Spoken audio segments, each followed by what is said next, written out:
शमी का पत्ता शहद में डुबो, श्रावण के महीने की 10वीं तिथि, कौन सी?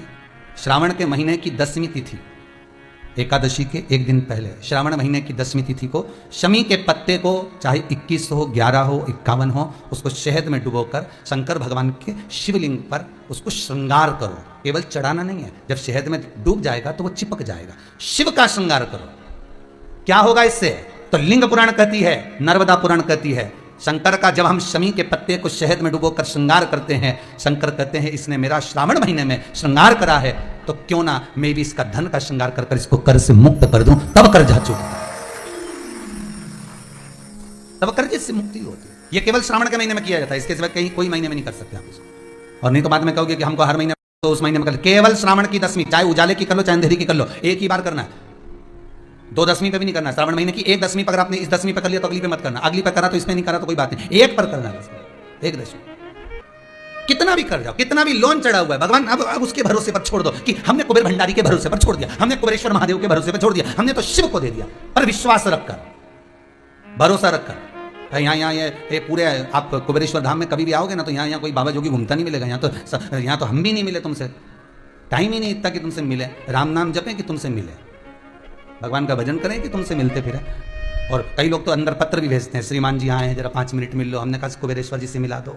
हमारे पास आए क्या मिलने? तो कुबेर भंडारी से आए, हमसे मिलने आओ तो बात दूसरी, कुबेरेश्वर महादेव से मिलने आयो। अपना दुख, अपनी तकलीफ, अपना कष्ट, अपना रोग, अपनी बीमारी, अपनी बात हमसे मत कहो। इस भूमि पर खड़े होकर जो बोलोगे वो उससे कहो। हमारे दुख तो वो काटता है, तो हम किसी के दुख काट सकते हैं कि नहीं? दुख वो काटेगा, तकलीफ वो मिटाएगा, कष्ट वो काटेगा, उससे कहो। शिव कहते हैं कर्जा हो भी गया तो चिंता नहीं करना। शाम के 6 से 6:30 के बीच में आम के पल्लव, आम के पत्ते, पीपल के पत्ते और नीम के पत्ते, इन तीनों की बंदरवाल, ये बंदरवाल दशहरे के दिन लगती है। 10वीं तिथि को लगकर एकादशी, द्वादशी तक लगी रहती है और त्रयोदशी के दिन इसको निकालकर विसर्जन कर दिया जाता है। ये जिस घर में लोग चिड़चिड़ प्रवृत्ति करते हो, क्रोध उत्पन्न होता हो, घर में सामंजस्य नहीं बन रहा हो, आपस में क्लेश बढ़ रहा हो, कोई किसी की नहीं सुनता हो, तब ये आम के पत्ते की, पीपल की और नीम के पत्ते की पल्लव बंदरवाल लगाई जाती है। उस दशमी के दिन जो एक शमी का पत्र भूलवश भी महादेव को समर्पित कर दे, उसकी जिंदगी में कभी संपदा की कमी ना आए। एक शमी का पत्र, एक शमी का पत्ता 14 करोड़ सोने की मुद्रा से प्रबल हो जाता। 5 दशमी, कोई सी भी 5 दशमी आप चुन लीजिए, 5 कोई सी भी दशमी पर शमी के वृक्ष के नीचे जाइए, घी का दीपक लगाइए, शुद्ध जल तांबे के पात्र में लेकर जाकर अर्पित करिए। पहले दीप जलाना, उसके बाद शमी के पौधे में जल डालना और पौधे उस वृक्ष के नीचे बैठकर जल चढ़ाकर वहीं पर एक चावल का दाना समर्पित कर बाबा से प्रार्थना करना कि बाबा मुझे बहुत कष्ट है, ये मेरा एक तकलीफ मुझे दे रहा है, बस आप मेरी तकलीफ को दूर करना। शिव की ऐसी कृपा होगी। 5 शमी पूजन, जब विजय दशमी के भाव से दशमी आपके 5 शमी पूजन कर ली जाती है तो जो भी आपका द्रोही होता है वो आपसे दूर हो जाता है या आपसे स्नेह कर कर आपके करीब आ जाता है। ये जिस दिन दिल से हारो ना, थोड़ी तकलीफों में अगर घिर जाओ, तकलीफें आ जाए, कष्ट आ जाए, तकलीफें जिस दिन तुम्हारे भीतर बहुत ज्यादा मात्रा में आ जाए, उस दिन 3 बेलपत्र, एक बेलपत्र में पीला चंदन, बीच वाली पत्ती। जिस दिन तुम्हें लगे कि मैं बहुत दुखी चल रही हूं और मेरा काम हो ही नहीं रहा, बहुत तकलीफ की जिंदगी चल रही है, कोई हाथ पकड़ने वाला नहीं है, कोई संभालने वाला नहीं है और बहुत तकलीफ हो रही है, बहुत तकलीफ, उस समय पर एक बेलपत्री के बीच वाली पत्ती पर पीला चंदन, दूसरी पत्ती पर लाल चंदन और तीसरी पत्ती पर 11 चावल गीले, पानी में उसको थोड़ा सा भिगो लें या धो लें, 11 चावल गीले शिव जी की उस पत्ती पर रखें। सबसे पहला पीला चंदन का बेलपत्र, दूसरे नंबर पर लाल चंदन का बेलपत्र, तीसरे नंबर पर जो 11 चावल आपने धोकर रखे हैं वो हाथ की हथेली में रखना है और हाथ की हथेली में रखकर अपनी कामना कर कर भगवान शंकर से विनय कर कर पंचाक्षर मंत्र नमः शिवाय या षडाक्षर मंत्र ओम नमः शिवाय या श्री शिवाय नमस्तुभ्यम बोलकर उस बेलपत्र पर सीधे हाथ में रखकर उल्टे हाथ का स्पर्श कर कर बाबा से अपने मन के भाव कहकर शंकर के शिवलिंग पर उसे समर्पित कर दीजिए। 1 ही लोटा जल, जहां से जल बहता है अशोक सुंदरी वाली जगह, 1 ही लोटा जल जहां से जल बहता है उस जल बहने वाली जगह पर 3 बार उस जल को अपनी कामना कर कर श्री शिवाय नमस्तुभ्यम या पंचाक्षर मंत्र या षडाक्षर मंत्र बोलकर 3 बार उस स्थान पर गिरा दीजिए। गिराने के बाद में बाबा से विनय कर कर अक्षत वाली जो बेलपत्र है, एक बेलपत्र और एक अक्षत उसमें से अपने लिए लेकर जाओ। उसको 2 महीना 3 महीना अपने घर में रखिए। जितना भी दुख है धीरे धीरे बाबा समाप्त कर कर खुशियां घर में लेकर आता ही तो होगा, खुशियां घर में आएगी। शमी का जो पत्ता होता है, ध्यान से सुनिएगा, रोज आप अगर शमी के पत्ते को नहीं चढ़ा सकते, महीने में 1 बार या 2 बार शमी का पत्ता शंकर के ऊपर अवश्य समर्पित करना चाहिए। क्यों? शरीर में अगर कोई बड़ी बीमारी आने वाली होती है तो बाबा उस विष को समाप्त कर देते हैं, मात्र शमी का पत्ता समर्पित कर देते हैं। भले महीने में 2 बार चढ़ाओ, हफ्ते में 1 बार चढ़ाओ, तुम्हारा मन पड़े तो हफ्ते में 2 बार चढ़ाओ। ज्यादा बीमारी है, शमी का पत्ता एक शिव जी के शिवलिंग पर और एक पत्ता जहां से पानी बहकर नीचे गिरता है ना, जलाधारी में से शिव जी पे जल चढ़ाया। जैसे ये शिवलिंग, इस पर जल चढ़ाया तो ये पानी बहकर नीचे आता है, तो जहां गिरता है एक पत्ता शिवलिंग के ऊपर और एक पत्ता जहां से जल नीचे गिरता है वहां। अगर ज्यादा बीमारी है और ऐसा लग रहा है कि डॉक्टर कह रहे हैं कि तबीयत ज्यादा खराब हो सकती है, जांचे जाएगी, ये होगा वो होगा, तो एक पत्ता शमी का ऊपर, एक पत्ता जलधारी जो बहकर नीचे आती है पर चढ़ाना। शमी का पत्र रोग मुक्ति के लिए जब चढ़ाया जाता है तो भगवान शंकर का अवधूतेश्वर महादेव का नाम लेकर चढ़ाया जाता है। कौन सा महादेव? जम के बोलो जरा। अवधूतेश्वर महादेव का नाम लेकर चढ़ाया जाता है। एक बात आपको कही थी अभी पिछले कथाओं में, गाय के दूध का घी बनाकर उसकी 1 उंगली घी की अशोक सुंदरी वाली जगह पर लगाकर, जो व्यापार नहीं चलता हो, दुकान नहीं चलती हो, अशोक सुंदरी वाली जगह पर घृत लगाकर घर के दरवाजे पर या व्यापार के द्वार पर उस उंगली को लगा देना चाहिए। घृत पर होना गाय के घी का, गोमाता। शिव महापुराण की कथा कहती है, कोई व्यक्ति चिड़चिड़ करता है या गलत मार्ग पर चलता है, शंभेश्वर महादेव, शंकर जी का एक नाम है शंभेश्वर महादेव, तो जब कोई व्यक्ति चिड़चिड़ करता है, क्रोध करता है, गुस्सा करता है, तो महाराज शंकर भगवान का शंभेश्वर महादेव का नाम लेकर 31 बेलपत्र, जिस व्यक्ति को क्रोध आता है उस व्यक्ति का स्मरण कर कर आखा चावल मतलब सेके चावल के साथ एक बेलपत्र 31 बेलपत्र कर कर शिव जी के शिवलिंग पर समर्पित करी जाती है, मात्र 10वीं की तिथि के लिए, केवल 10वीं, चाहे उजाला की हो चाहे अंधेरे की। कौन से महादेव का नाम लेना है? शंभेश्वर महादेव, शिव जी का एक और चीज है महाराज, छोटे छोटे बच्चे रहते हैं, कुछ कुछ बच्चों को माता जबरदस्ती के भोजन कराती है, खिलाती है, ठोकती, मारती, खिलाती है। कुछ कुछ बच्चे ऐसे रहते हैं वो कुछ खा ही नहीं पाते, मुख में दो और वॉमिटिंग कर देते हैं, उल्टी कर देते हैं। ऐसे बच्चों के लिए या जिस व्यक्ति को भोजन पचता नहीं हो और उदर में एसिडिटी रहती हो और जलन टाइप की होती हो, उसके लिए भी शंभेश्वर महादेव का स्मरण है। सुंदर व्याख्यान वर्णन किया है। शंभेश्वर महादेव के ठीक सामने अर्थात भगवान शंकर के किसी भी शिवलिंग के सामने एक तांबे के लोटे में जल रख लीजिए, तो जल के अंदर 3 बेलपत्र डाल दीजिए, एक पीपल का पत्ता डाल दीजिए। महाराज शमी के 11 पत्ते कलश को छुआकर शंकर भगवान के शिवलिंग पर शंभेश्वर महादेव के नाम से चढ़ा दीजिए। उस जल को उठाकर ले आइए, 1 रात्रि तक घर के अंदर रखना है। उस जल को शंभेश्वर महादेव का नाम लेकर, जिस व्यक्ति को एसिडिटी होती हो या उदर खराब रहता हो या भोजन नहीं पचता हो या पेट से जुड़ी हुई प्रॉब्लम हो या बच्चों को भोजन कराते हैं और वो वोमिटिंग कर देते हो, ऐसे बच्चे को या भोजन नहीं भा रहा हो ऐसे व्यक्ति को उस जल को सुबह दोपहर शाम 3 बार शंभेश्वर महादेव का नाम लेकर आचमन कराना प्रारंभ कर दो, पिलाना चालू कर दीजिए। 3 या 4 दिन पिलाओगे, अपने आप उदर में भी आनंद रहेगा, बच्चा भोजन करना भी प्रारंभ कर देगा। शंभेश्वर महादेव। श्रावण में अगर मान लो 1 दिन आपका निकल भी गया, 2 दिन आपके छूट भी गए, कोई दिक्कत की बात नहीं। जो पेड़ तुम्हारे यहां लगाओ, जो पौधा तुम्हारे यहां लगाओ, जो वृक्ष तुम्हारे यहां लगाओ, जो क्यारा तुम्हारे यहां, कुंडी तुम्हारे यहां, उसी की मिट्टी को, उसी के पेड़ के नीचे, उसी पौधे के नीचे, उस मिट्टी को थोड़ा सा हाथ से उसको उठाकर एक लिंग की आकृति बना लें। उसमें जलाधारी बनाने की जरूरत नहीं, केवल लिंग की आकृति बनाकर उसी की पूजन वहीं कर कर पानी चढ़ाकर 15 से 20 मिनट बाद अपना काम करने के बाद उसी को उसी मिट्टी में विसर्जन कर दें अपनी कामना कर कर। देवाधिदेव महादेव 2 महीने के बाद क्या देगा ये वही जान सकता है, वो क्या प्रदान करेगा ये उसके ऊपर। सावधानी से समझना, सावन का महीना है, बहुत प्रेम से समझिएगा। शिव की परिक्रमा जो हम करते हैं, उस परिक्रमा का फल हमें बाबा कब प्रदान करते हैं, वो समझने वाला विषय। हमारे शास्त्र कहते हैं कि शंकर की 3 परिक्रमा करो, या भगवान की 3 परिक्रमा करो, या देवता की 3 परिक्रमा करो। परिक्रमा का फल कब मिलता है? परिक्रमा का अंश फल कब मिलता है? शिवलिंग जलाधारी मंदिर के बीचों बीच है। जब मंदिर के बीचों बीच है, नंदी बाहर है, आपने परिक्रमा करना प्रारंभ करा, पूजन करने के बाद यहाँ तक गए, यहाँ से पानी बहता है, जल बहता है, तो हम इसको लांघते नहीं है। नहीं लांघते ना, इसको लांघते नहीं है। जब हम परिक्रमा करने के लिए यहाँ तक जब पहुँचते हैं, पहुँचने के बाद यहीं से थोड़ा सा पीछे हटकर हमको शंकर के शिवलिंग के वहीं से खड़े होकर नंदी का दर्शन करना चाहिए। जब हम परिक्रमा कर कर वापिस लौटते हैं, नंदी का इस शिवलिंग के सम्मुख से जब बाहर बैठे नंदी का हम दर्शन करते हैं और वापिस अपनी जगह पर आकर खड़े होते हैं, तब हमारी परिक्रमा एक पूरी मान ली जाती है और उसका फल हमें प्राप्त होता है। उस परिक्रमा का फल, हमने शंकर भगवान की परिक्रमा करी, किसी ने कहा आदि परिक्रमा करो, हम यहां तक गए, यहां से लौटकर वापस आ गए। उस परिक्रमा करते समय हमने नंदी का दर्शन एक बार भी नहीं करा। अगर नंदी का दर्शन नहीं करा तो उस परिक्रमा का कोई फल हमें प्राप्त नहीं हो सकता।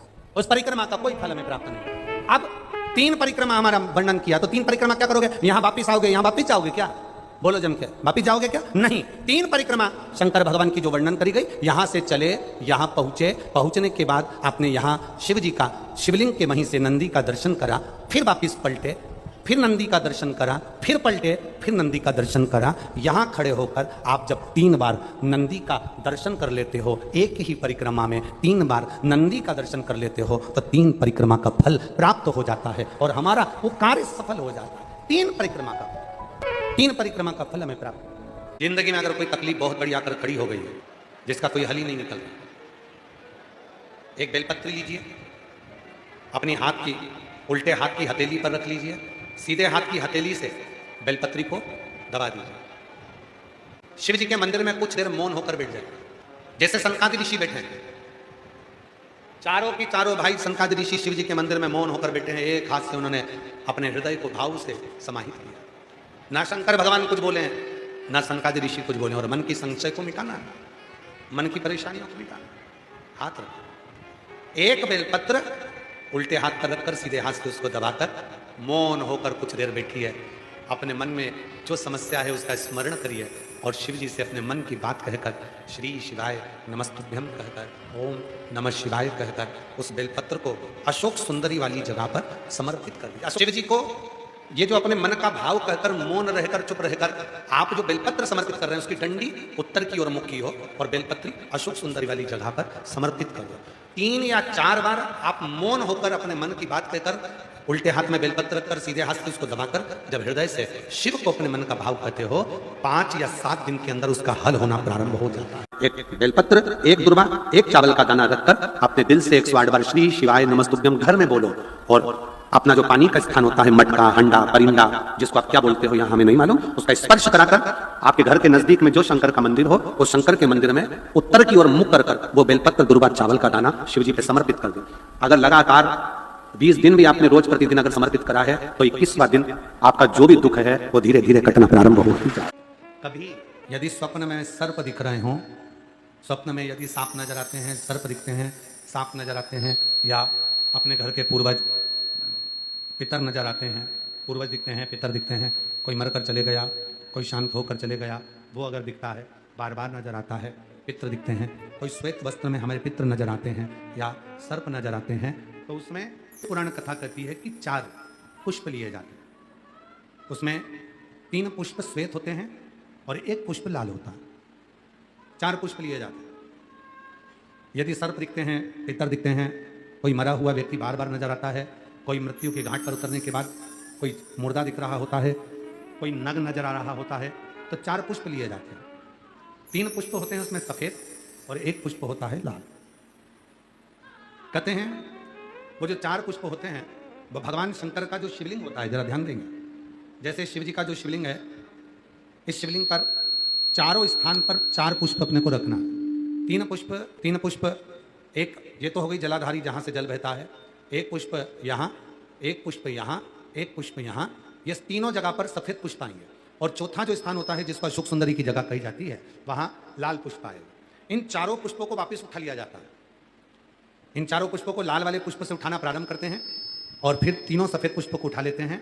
जो त्रिशूल होता है, जहां हरि और हर का मिलन है, वासुकी और शेषनाग का मिलन है, शक्ति का मिलन है। उन चारों पुष्पों को उस त्रिशूल के चरणों में रख दिया जाता है और बाबा को अपने मन का भाव कहकर त्रिशूल का स्पर्श कर कर वापिस आया जाता है। उसके बाद में ना मुर्दे दिखते हैं, ना पितर दिखते हैं, ना सर्प दिखते हैं, ना कोई नग्न व्यक्ति दिखता है। उसमें स्वप्न में अपने को ये सब कुछ दिखना बंद हो जाता है। सब, ना कभी पितर दिखेंगे, ना कभी मुर्दे दिखेंगे और ना कभी कोई श्वेत वस्त्र में नजर कोई। क्यों? क्योंकि हरि और हर के मिलन का बिंदु है त्रिशूल। लगे 15 दिन हो गए, घर में आवक नहीं है, परेशानी चल रही है। अपने ही घर में जो भी पौधा हो, जो भी पौधा हो, उस पौधे की मिट्टी को थोड़ा सा उठाओ, पार्थिव शिवलिंग बनाओ, उस पर जल चढ़ाओ, पूजन करो, दीप लगाकर प्रार्थना कर कर उसी का थोड़ा सा जल अपने दरवाजे पर लगाओ और बाद में पार्थिव शिवलिंग को वहीं पर उसी गमले में ही विसर्जन कर दो। 15 दिन तक लगातार प्रदोष काल में कर कर देखिए, मेरा शिव ऐसी करुणा करेगा, 15 दिन के अंदर ही आपको खुशियां मालूम पड़ेगी। महादेव को अगर एक शमी का पत्ता दशमी के दिन समर्पित कर दिया जाता है तो जिंदगी में कभी वैभव और धन की कमी नहीं आती। अगर मेरा भोलेनाथ तुम्हारी नहीं सुन रहा है तो एक लोटा जल, एक दुर्वा और एक बेलपत्र, ये 3 चीजें लेकर जल जब चढ़ाओ तो पहले गणेश जी का स्थान, फिर तटी भाग, फिर शिवलिंग। समझ में आ गया? गणेश जी का स्थान, तटी भाग जलाधारी, फिर शिवलिंग। दुर्वा गणेश जी के स्थान पर समर्पित कर दो और बेलपत्री अशोक सुंदरी वाली जगह पर समर्पित कर दो। ये 3 चीजें अगर आप 2 हफ्ते में, 1 महीने में अगर एक बार भी अगर करते हो तो देवादिदेव महादेव आपकी मन की कामना पूर्ण जरूर करते हैं। निश्चित मास दशमी तिथि को जो दीप दान करता है उसके घर में कभी संपदा की कमी नहीं आती है। नीम के पत्ते को चाहे 21 हो, 11 हो, 51 हो, दशमी तिथि को उसको शहद में डुबोकर शंकर भगवान के शिवलिंग पर उसको श्रृंगार करो। केवल चढ़ाना नहीं है, जब शहद में डूब जाएगा तो वो चिपक जाएगा। शिव का श्रृंगार करो। क्या होगा इससे? तो लिंग पुराण कहती है, नर्मदा पुराण कहती है, शंकर का जब हम शमी के पत्ते को शहद में डुबोकर श्रृंगार करते हैं, शंकर कहते हैं इसने मेरा श्रृंगार करा है तो क्यों ना मैं भी इसका धन का श्रृंगार कर इसको कर से मुक्त कर दूं, तब कर झकझोर। मात्र दशमी की तिथि के लिए, केवल दशमी। चिड़चिड़ करता है, क्रोध करता है, गुस्सा करता है तो महाराज शंकर भगवान का, श्रंभेश्वर महादेव का नाम लेकर 31 बेलपत्र, जिस व्यक्ति को क्रोध आता है उस व्यक्ति का स्मरण कर कर आखा चावल मतलब सेके चावल के साथ एक एक बेलपत्र 31 बेलपत्र कर कर शिव जी के शिवलिंग पर समर्पित करी जाती है मात्र दशमी की तिथि के लिए। केवल दशमी, चाहे उजाला की हो चाहे अंधेरे की। कौन से महादेव का नाम लेना है? श्रंभेश्वर महादेव, शिव जी का ही। दशमी तिथि को बेलपत्र, 1 लोटा पानी, 1 जल का पात्र और उस 7 बेलपत्र में भी मध्य की बेलपत्र में बीच वाली पत्ती पर केसर का भाग घिस कर चंदन बनाकर उससे ओम लिखकर और दोनों जो पत्तियां हैं उस पर गणेश जी, रिद्धि सिद्धि और माता पार्वती जी का, कार्तिकेय जी का स्मरण कर कर उस पत्ती पर केसर चंदन की बिंदी लगाकर बाबा देवादिदेव महादेव को अशोक सुंदरी की जगह पर समर्पित करी और उसी में से 1 बेलपत्र वापिस बाबा से लेकर आइए कि मेरा यह कार्य है बाबा और आपको करना है। लाखों के दुखड़े जो तू हर गया डमरू वाले, फिर मेरे दुखड़ों को देखकर क्यों डर गया डमरू वाले। बाबा तेरे भरोसे पर यह कार्य। शिव से निवेदन कर कर एक बेलपत्र बाबा की वापिस लेकर आए, उसको संजो कर रखे। 1 लोटा जल, 1 जल का पात्र लीजिए, उस जल के पात्र को लेकर उसमें थोड़ा सा लाल चंदन डालकर बेलपत्री के वृक्ष के नीचे और देवादिदेव महादेव को चढ़ाना प्रारंभ कर दीजिए। शिव को चढ़ाना थोड़ा सा। उसके बाद में 1 लोटा जल स्वच्छ फिर शिव जी को चढ़ाओ। प्रयास करो बेलपत्री मिले, बेलपत्री पर लाल चंदन तीनों पत्तियों पर लगाकर लाल चंदन बेलपत्री के वृक्ष के नीचे समर्पित कर कर उसी बेलपत्री के वृक्ष के नीचे का बेलपत्र वापिस लेकर श्री शिवाय नमस्तुभ्यं बोलकर आपकी कामना कहकर भगवान शिव पर अघोरेश्वर महादेव का नाम लेकर आप चढ़ाना प्रारंभ करिए। बाबा आपका कार्य 3 महीने के अंदर पूर्ण कर देगा, सफलता। शिव जी का एक नाम है अघोर। दशमी तिथि को जो तुलसी की डंडी को घी में भिगोकर अपनी कामना कर कर भगवान के सामने दिए में रखकर जला देता है, दिए की तरह उससे आरती उतार देता है, कहते हैं उसका जन्म दूसरी बार पृथ्वी पर नहीं होता, वो भगवान के गोलोक धाम में जिंदगी भर के लिए विराजमान हो जाता है। जिंदगी भर को हम जो जल चढ़ाते हैं उसका एक तरीका भी हमारी जिंदगी में अगर हमने उसको स्मरण में रख लिया तो हमारी कार्य की सिद्धता को सिद्ध कर दे। सीधे जल चढ़ाना, दक्षिण में बैठकर उत्तर की ओर मुख कर कर जल चढ़ाना, अशोक सुंदरी से लेकर शिवलिंग तक जल चढ़ाना, 5 स्थान पर गणेश कार्तिकेय, अशोक सुंदरी, जलाधारी, शिवलिंग पर जल चढ़ाना 5 स्थान, और 5वां जल समर्पित करना।